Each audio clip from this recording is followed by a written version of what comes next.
Now, would you know what to do when disaster strikes? I'm talking natural disasters like tsunamis, earthquakes or volcanoes.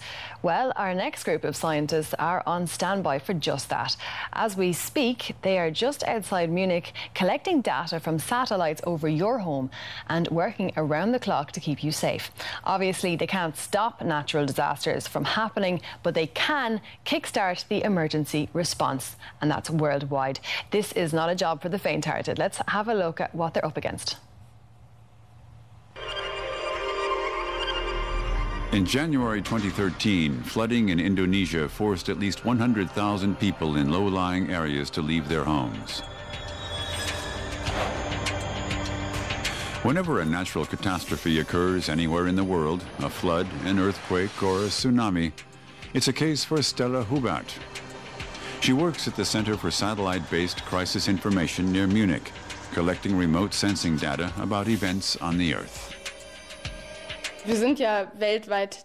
We're active around the world.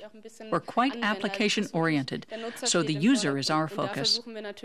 But we also develop tools to make our own work easier here at the center. We want to improve our accuracy and our response time so as to pass on our information faster. This call for help comes from Jordan. Rescue workers on the ground there need information on a developing crisis. We got the data 3 hours ago, and now we've started analyzing it. A refugee camp is threatened by flooding. Every minute counts. The aid workers need to know if they should evacuate the 60,000 Syrian refugees or let them stay. And we can send it out in 2 hours or so. Hubert's work involves creating detailed emergency maps for the callers. A remote sensing satellite provides the necessary data. The satellite images show how serious the threat is, which streets are still negotiable, and where the helpers won't be able to get through. Essential information for the rescuers. The analysis of the satellite data requires teamwork. When emergency strikes, each member of the group has a task. Hendrik Svensson is the rapid mapping coordinator. He calls up the data measured by the satellites. Eva Maria Bernhardt filters the data to get what is needed for making the maps. Robin Nitsche creates detailed land maps from the satellite data. Stella Hubert coordinates the team and keeps contact to the people in charge in the disaster area.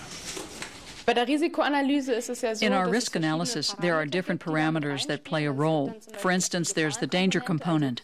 How great is the danger threatening the area? The second thing is vulnerability. Are there objects that will be affected? If we have an area where no one lives, with no buildings or infrastructure, then it's less catastrophic.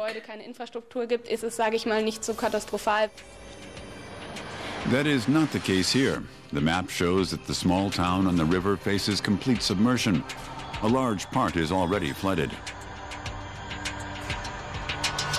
Hubert wishes she were in the crisis area to compare the satellite data with conditions on the ground. Sometimes she takes trips to improve the data interpretation. I'm in the West Africa project. I was there in February, March of last year for 2 weeks in Burkina Faso and Benin. It's definitely good to look at things on site.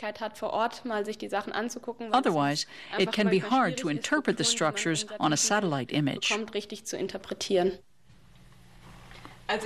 Calls from around the world reach the center 24/7. In the future, Stella Hubert and her team don't want to be limited to helping after the fact. They're working on recognizing impending natural catastrophes and forecasting them as precisely as possible. The satellite images would help people threatened by forest fires or earthquakes to get to safety in time.